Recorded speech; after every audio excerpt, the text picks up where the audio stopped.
Hello and welcome to this catch-up version of a brief history of flight safety. My name is Phil and I'm currently your Club Flight Safety Officer.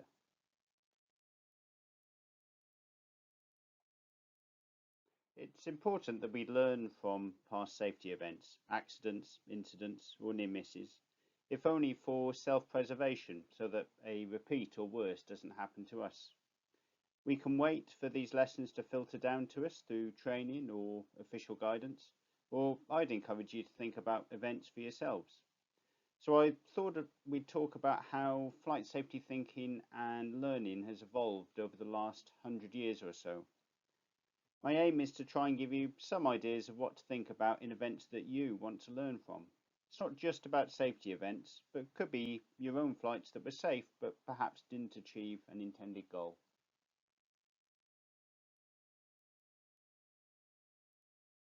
After a bit of background, we'll look at the history of flight safety. I'll briefly mention club safety reporting and we'll finish by looking at how we can learn from events and reports. One of the best ways we have of learning about safety is to tell each other about our experiences. We're especially good at this in flight safety, from international air accident investigations through to classic pilot bar talk. A big thank you to the club members who participated in the live version of this presentation and who shared some really valuable comments and viewpoints. In keeping with flight safety practice and to protect the participants, the live session was not recorded. This is why we have this catch-up version. I will pick out just a few of the themes that were discussed during the live session, but I cannot possibly cover every topic or comment.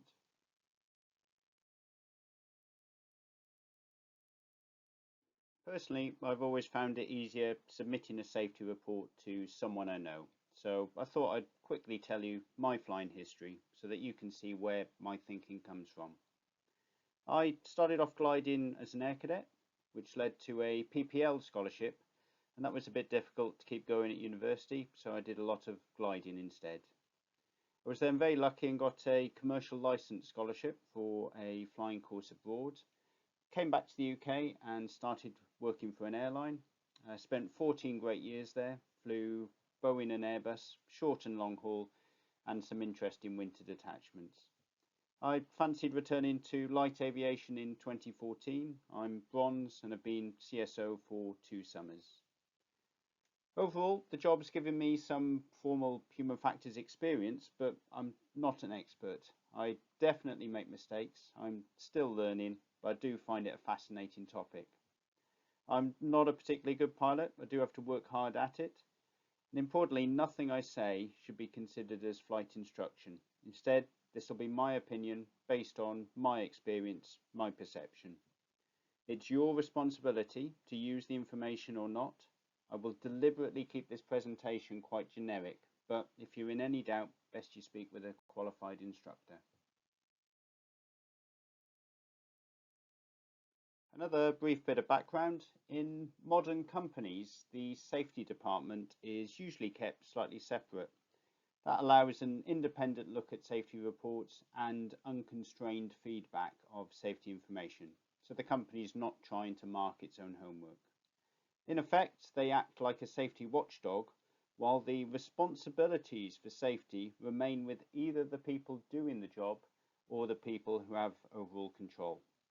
At Seifert, we try and echo this idea, and there are now 2 of us monitoring safety. I monitor the flying side, Dave monitors the traditional health and safety side. If you're based at Seifert, you'll have to find out which Phil or which Dave that is. Usually the 2 safeties never cross, but an exception has been COVID. So COVID is purely a health problem, but measures we need to protect our health can have a knock-on effect for flight safety. So for example, wearing a face mask can hinder communication and cause glasses to steam up.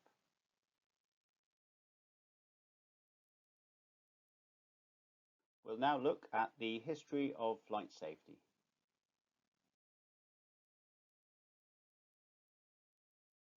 We better start with a definition. What is flight safety?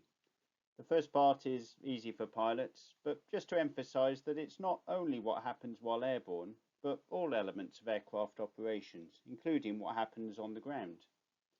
We're also considering other factors such as fatigue, which can affect our concentration. What about the difficult one? How would you describe safety? What does it mean to be safe or unsafe? The dictionary talks about being free from danger. So that can lead us to a very absolute view that safety is only about preventing accidents. Of course, that's a great goal to have, but if that's our only goal, then unfortunately it can give us two problems. The first is that zero accidents doesn't necessarily mean what we are doing is safe. For example, in 2010, there was an oil rig that had achieved 7 years without losing any working time through accident or incident. And then the Deepwater Horizon exploded, killed 11, injured more, and caused a huge natural disaster. The second problem is that we may need to be exposed to some danger because usually that's where the reward is. So we want to drill for oil for the moment because we need it. We want to use lifeboats to rescue people. We want to fly gliders. So safety is not really about eliminating all dangers, but maybe about how we do these rewarding activities and yet still avoid now unacceptable dangers or unaffordable harm. Ideally, we want a safety margin, which is an ability to cope with unexpected errors or failures and still recover. As an abstract example, we've been living with safety margins for the last year. We've just been calling it social distancing. None of this is easy. It's very subjective. I mean, what is unaffordable harm? What's unacceptable risk? It's also very difficult to measure safety, especially if it's the absence of things going wrong. So this leads us to the other reading of safety is no accident, and that's that safety doesn't happen by chance. We do have to work at it.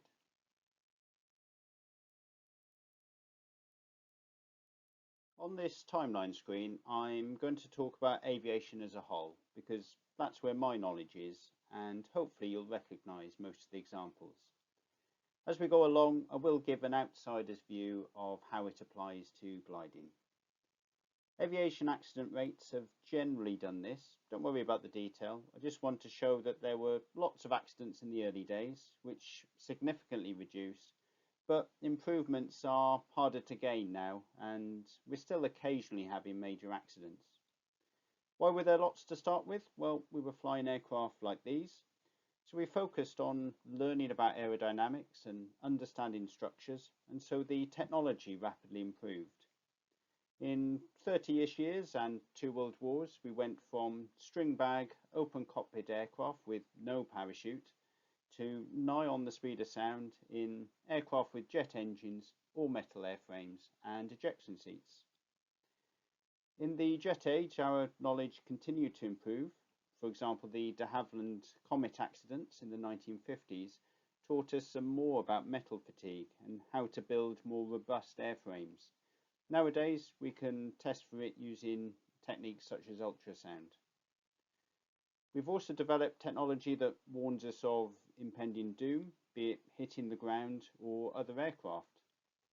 Technology is still relevant today because as it gets more complex, so too do the failures.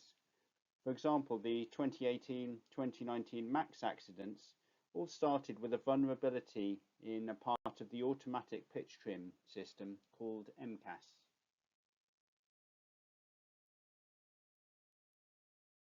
So all this got me thinking about how technology influences us in gliding.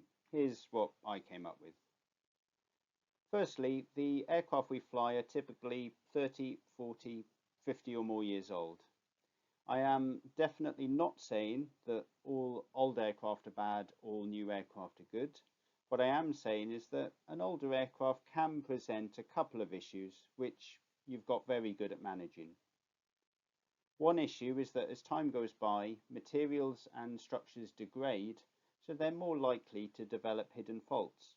Ideally, we detect them before they ever cause a problem, and a great example is the special inspections required for chlorite glue. The second issue is that as time goes by, hopefully we design and build better aircraft. The flip side is a few legacy aircraft types become known for particular design oddities or perhaps less error tolerant designs. Experience has taught us about these vulnerabilities and we know how to compensate for them, but the problem comes if and when we make an error. Rigging errors are unfortunately rarely forgiving, and this has led to a few recent accidents. Human factors played a big role, hence the importance of the rigging advice about interruption, distraction, and positive control checks. We've got more technology in the cockpit now. Hopefully it helps us avoid mid-air collisions and avoid airspace infringements. And it seems to be working. In the 14 years that FLARM has been around, there's only been one glider versus glider collision. Finally, technology is always developing, so what does the future hold? Probably more engines or FES, and so it'll be interesting to see whether the safety events we have change over the next few years. In the live session, there were discussions about distraction caused by using mobile phones as navigation devices, along with the benefits of using a dedicated device instead, such as allowing your phone to be kept on your person. Also highlighted was the importance of thorough preparation and gaining familiarity with cockpit gadgets well before using them in flight.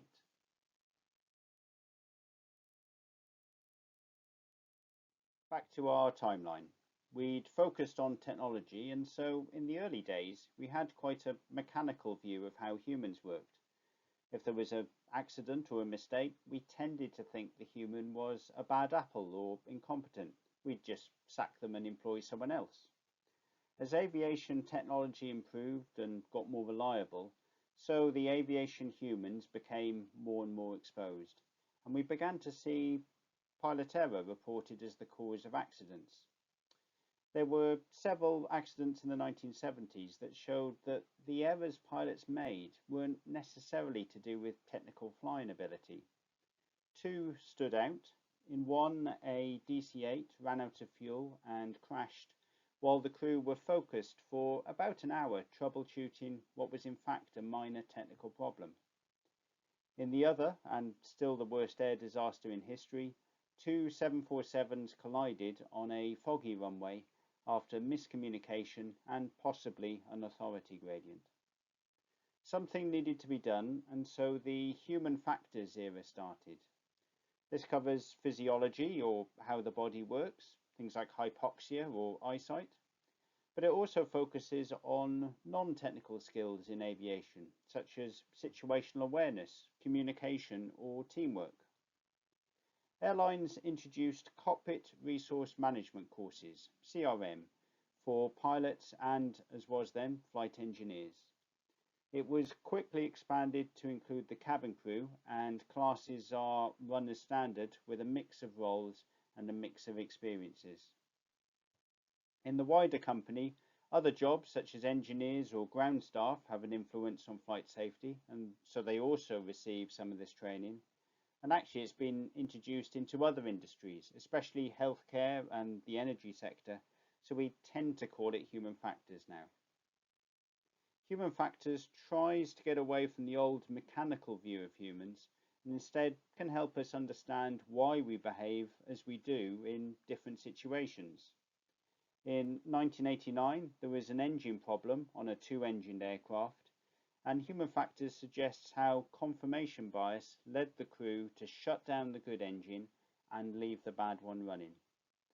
And of course, human factors feature in the 2018-2019 MAX accidents, with effects from startle, distraction, and workload contributing to the crews losing control of their aircraft.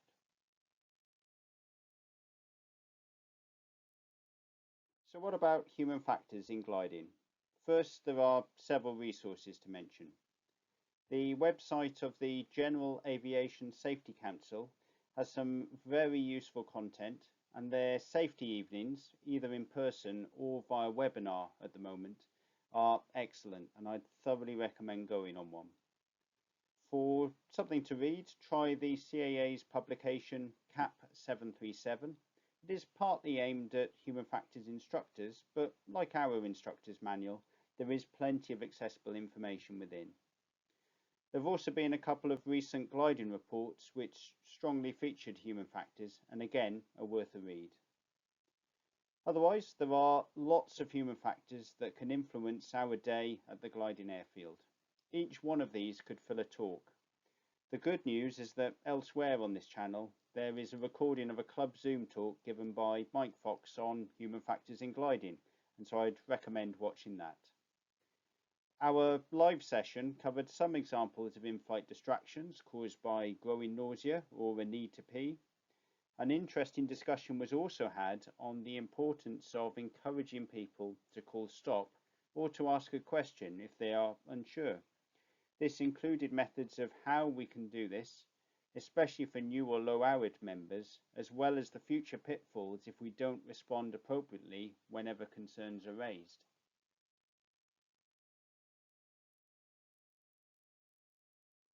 Previously on the timeline, technology and human factors really improved flight safety. Accidents became rare, but they were still occurring.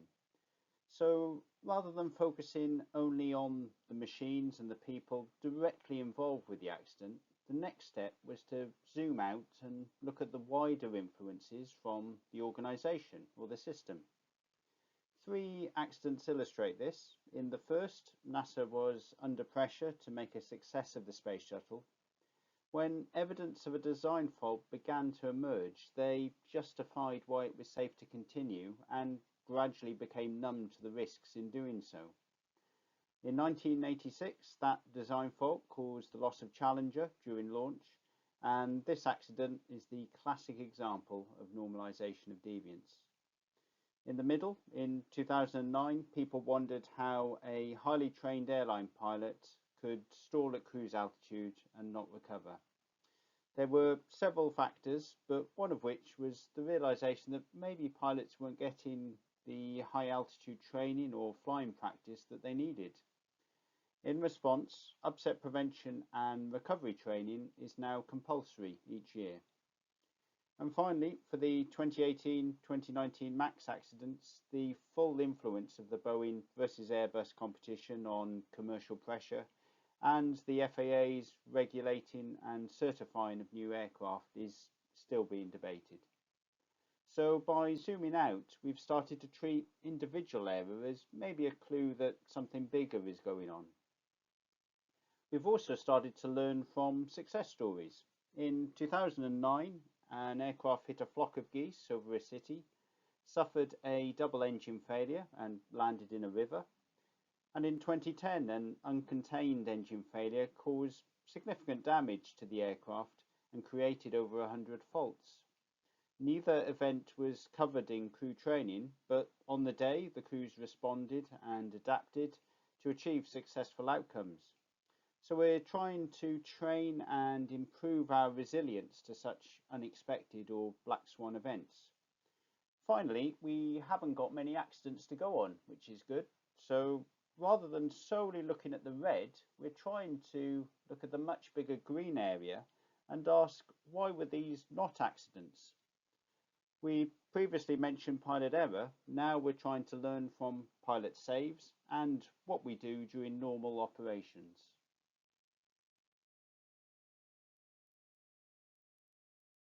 What this means for us is that maybe we should take a wider view sometimes. What influence did our procedures or equipment have on an event? Does the training need to be adjusted? Exercises have been dropped from the syllabus over the years and new ones added. These decisions can be driven by safety data, such as the safe winching or safe aero towing campaigns. And that data usually comes from accidents or accident reports. But we can also try and learn from the normal and the good stuff. For example, the BGA has an annual Good Practice Award for clubs to share good ideas, but alternatively, do we do this as individuals? If you're helping another pilot rig and you see they've got a really neat method for storing rigging pins, do you adopt it? Finally, your positive safety attitudes and actions make such a difference. Things like looking out for each other on a flying day, calling stop if you need to, covering the threats of the day in the morning briefing and your eventualities, maybe putting in a safety report so that others can learn from your experience, or even during lockdown, topping up your knowledge by attending navigation or meteorology lectures. Individually, you may take these actions for granted, but collectively they create a safety atmosphere. Several good comments were made during the live session. As safety improves and accidents reduce, we can tend to relax, even though the risks are still there, noticeably so for winching, aero towing or stall spin events after previously successful safety campaigns. A major accident elsewhere was discussed with the implications for our own operation. It highlighted the difficulty in blocking every vulnerability and that steps to do so will likely have knock-on effects. This shows why it is vital that we identify the primary causes in safety events. Also emphasised was the importance of sticking to approved procedures and carefully considering changes through controlled trials.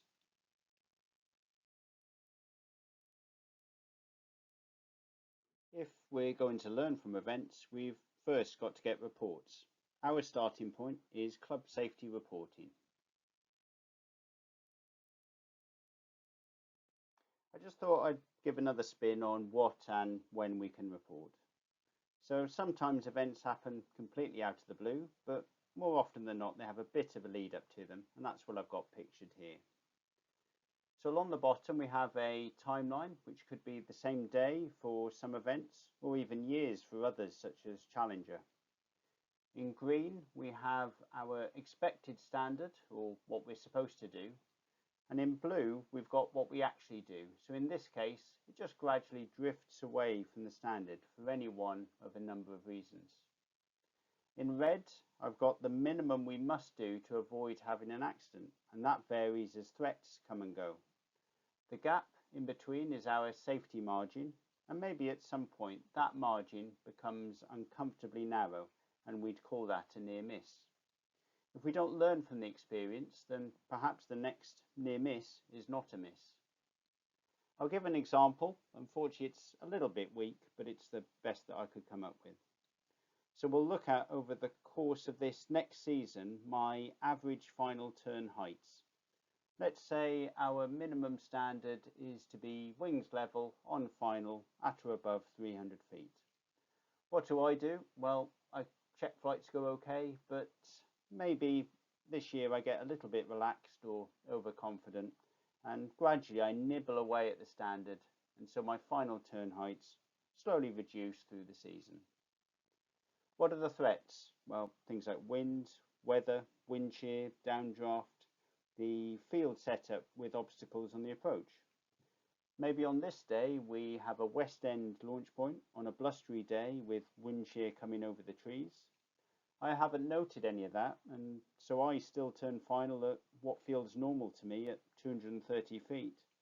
I hit a lump of wind shear and just get away with it. Unfortunately, I don't think about what went wrong, and so on a similar blustery day a few weeks later, I turned final at 180 feet and this time encountered the trees. When can we submit a safety report? Of course, we have to put one in after an event. There is benefit to reporting the near misses because we could all learn from it and it gives us some options. I could return to the standard, or maybe it's not just me that has drifted and others recognise it in themselves. We may need to improve the standard or take actions to permanently reduce the threats. We could also report without a specific event. Perhaps we can see a trend in the safety margin developing which we predict could cause us an issue in the future. I've received a few really good predictive reports over the last couple of years, so if you put one of those in, thank you. Early reporting is very useful in helping us avoid accidents and incidents.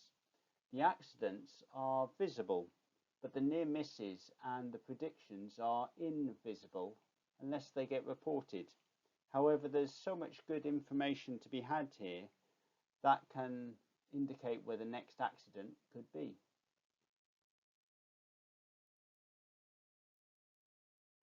For Seifert, the club safety reporting system has been around for about 7 years.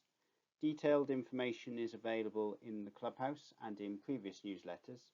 If you have any questions, please ask an instructor or a safety officer. In the live session, several important comments were raised. To make it convenient, the same system is used for both flight and health and safety reports, which are then filtered to the appropriate safety officer. The option to report confidentially is always available to you.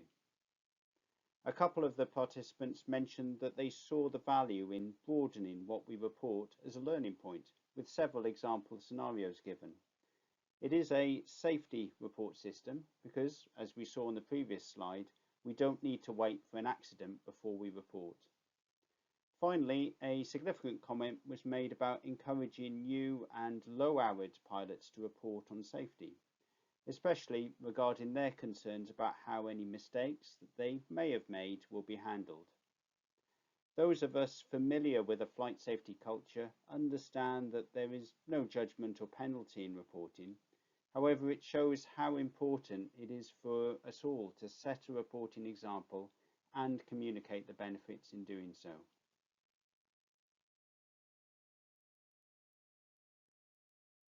I think it's important that you know what happens to your reports, and so I'll talk about what I do with your flight safety CSRs. You will get an acknowledgement. If you don't hear anything, then please chase me, as I have occasionally missed them in the book.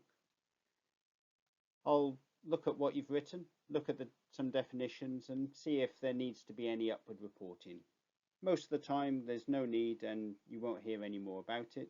If a BGA report is required, then there's no drama and we'll talk about it if it happens. Depending on the event, either I can submit one or sometimes it is easier for you to do so as P1. All CSRs are de-identified and put in a database. Sounds fancy, but it isn't. We'll have a look at that later. Then during the year, using all of the CSRs, I'm on the lookout for developing trends or interesting events. They are your reports, so I think the current state of them should be made available to you, and I do so roughly each quarter. Currently only online, but once COVID ends, they'll hopefully go back into the Clubhouse folder. And at the end of the year, the whole lot is summarised and presented to the Club Safety Committee.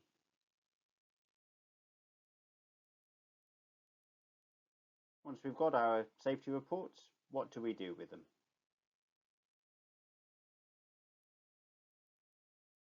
We have a few different ways of describing how events happen. An early idea was thinking about events as being caused by a chain of things that go wrong. Stop any single thing going wrong and we break the sequence and prevent the event.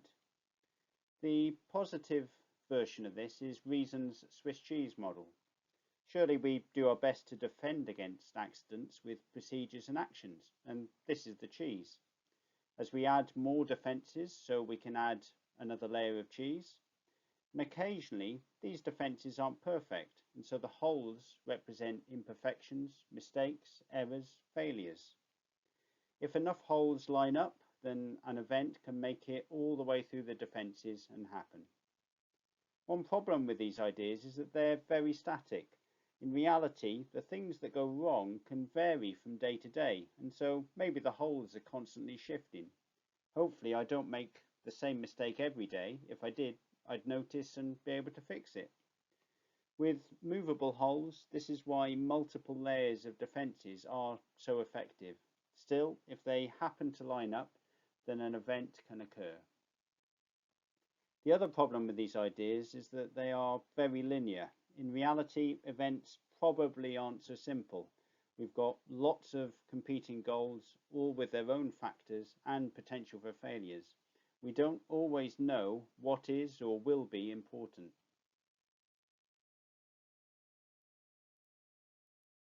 How can we think about safety reports and events? If we just talk about accident reports for a second, over the years I've read a fair few of them, and I admit I still sometimes get a chill down the spine because I can picture myself in that same situation. I read them because it can be useful for my work.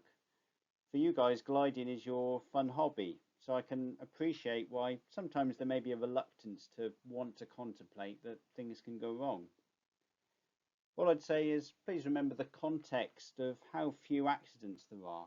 And just by thinking about what happened and how it can affect you, you're doing something to keep that rate low. All safety reports can make you think about situations that you may not have considered yet. This is free experience for you. Just bear in mind it's not always free for the people involved. And for all safety events, it's difficult, but we've got to try and avoid hindsight bias. After the event, everything looks clear and simple. They shouldn't have done that. I would have done this. Remember that during an event, the right course of action is maybe less obvious for the people involved. With all safety events, we're trying to answer 3 questions. What happened? So just the facts. Why it happened? So we can start to bring in our technical, human and organisational influences. We can ask, what did people know at the time they made the decision? What were they aiming to achieve? And importantly, how can we avoid something similar happening again? And this is where a report's safety recommendations can help us.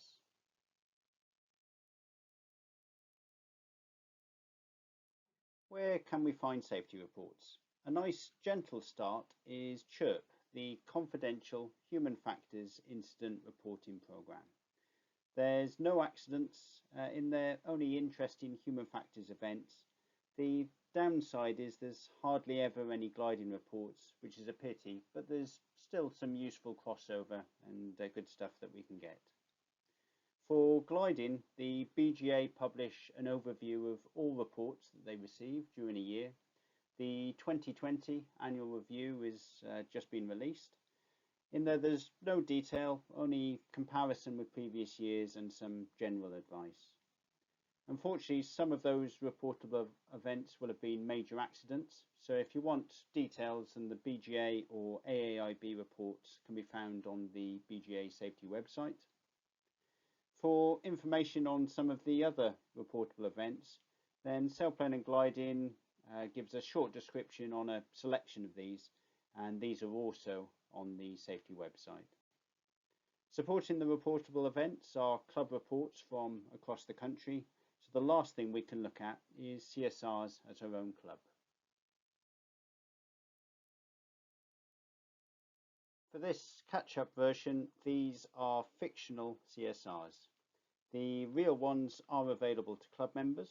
They happen to or reported by people you know at a club that you fly at, so probably the most relevant of our sources. A few things to point out. The description here is your text. The only edits I make to it are to de-identify it as far as I can. I then look for the main factor, be it technical, human or organisational. It's often impossible to pick just one, but I try to select the biggest influence, and if there's any other background factors, then I'll make a note of it in the comments. I'll also note any links to other reports, highlight anything that needs to be monitored, and record any actions that were taken. This is what goes on behind the scenes. The BGA have a category system for their national database, and there's a few listed here. And so I look at your report and try to assign a matching category. I'm also trying to imagine how the event could have continued and asking the classic question, what's the worst that could have happened? So I try to come up with a credible worst case scenario. And then with that in mind, the next question is, well, what was the likelihood of this worst case happening? How many defences remained? This helps us understand how near our near misses were. The actual reports are the best source of information, but we can also get some big picture data. This is fictional data, and it shows the split in technical, organisation and human influences, along with the CSR reporting rates. In it, I'd just be looking for big changes or trends that don't have an obvious explanation. In reality, 2020 was a challenging year with all the COVID-19 distractions, but despite these, it was a good safety year overall, if not a good flying year. Using the BGA categories and the what's the worst that can happen method, we can get a little bit more detail. In this fictional data, the most frequently reported area was ground operations. Not surprising that it occurs at the end and before every flight.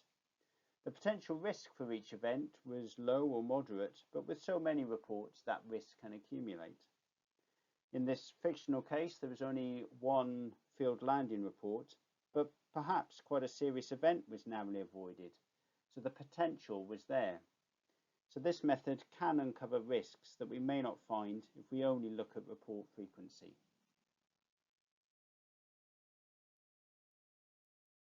And so, in conclusion,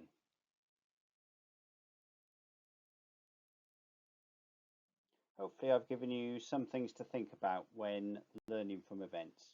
In particular, think about the influences of technology, human factors, and the wider organisation. Also, focus on those three questions: what happened and why, and how can we avoid it happening again? I've explained about CSRs and shown you what happens to your reports behind the scenes. Thank you for your reports today. Please do continue to report anything safety related when things happen, nearly happened, or you predict a developing threat. Finally, as always, if you have any flight safety concerns, feedback, questions or annoyances, then please get in touch. Of course, the option to chat about flight safety with the CFI or a friendly instructor is always available.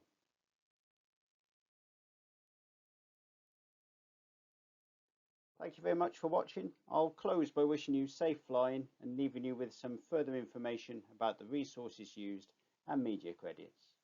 Take care.